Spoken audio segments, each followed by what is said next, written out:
Hello, Brad Shelkey here at Conversations with Mormons.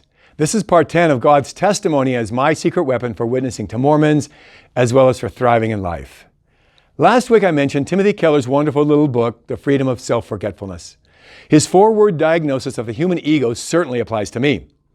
At birth, my ego is empty, fragile, painful, and busy. When I speak to Mormons, I try to invite them to join me in discovering and embracing these as true for them too. I let them know that my ego has the exact same problem, and because of that, I need a solution, and that solution is Jesus. Since my ego is empty, the solution to my ego issues must come from outside of me. The other 3 words, fragile, painful, and busy, describe a hamster wheel existence where I look inside myself for the solution. I need to look outside to resolve all of my ego issues. This is hard to do, but leads to a big surprise. Jeremiah was a prophet of God 600 years before Jesus. He says the human heart, which is my ego, is deceitful above all things and incurable. How is my heart or ego deceitful and incurable? Mormonism teaches that my heart longs to do evil and longs to be morally lazy. I've certainly criticized myself and others for both of these. I'm sure you have too.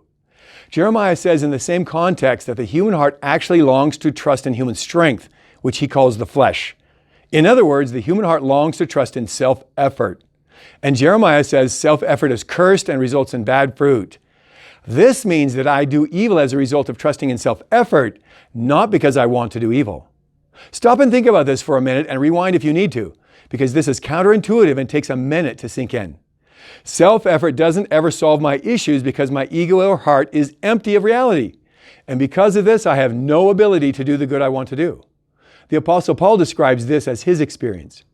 The only cure for this is to trust God's expectation of us to be perfect. Wait, what? Yes, God expects you and me to be perfect. Let that sink in a minute too. Now relax. Remember, God looks at you and sees the perfection of Jesus. He is your perfection. When you remember Christ is your perfection, it allows His ability in life to flow through you. When I trust His expectations, my faith in His faithfulness always works good things. A good tree bears good fruit. We rarely notice that our problem is self-effort because we're told that self-effort is what God wants. We're obsessed with controlling our behavior and that of others.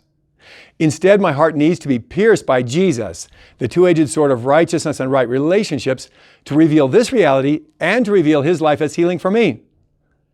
Here's a photo of the whiteboard at the free book table recently. An active Mormon family visiting USU stopped because their 2 high school daughters wanted to talk. The parents and siblings listened.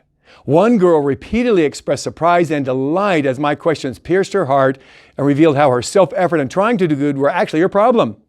She saw her need to trust God's expectation that she be perfect and to measure her perfection not by her effort, but by trusting Jesus' perfection. The parents were delighted and thanked me for talking with the girls. The big surprise in Keller's book is that Jesus came into the world to trade His ego for ours. Because He did, He is now all of life for us. My style of conversations leads Mormons to see their need to abandon their own faithfulness, they're trying to do what's good, and embrace Jesus' faithfulness as all of life for them. Next week, we'll move on to a new topic and talk about my enemy. Until then, why not join me in thanking God for sending Jesus Christ to die in your place to be your new ego? Welcome to the conversation.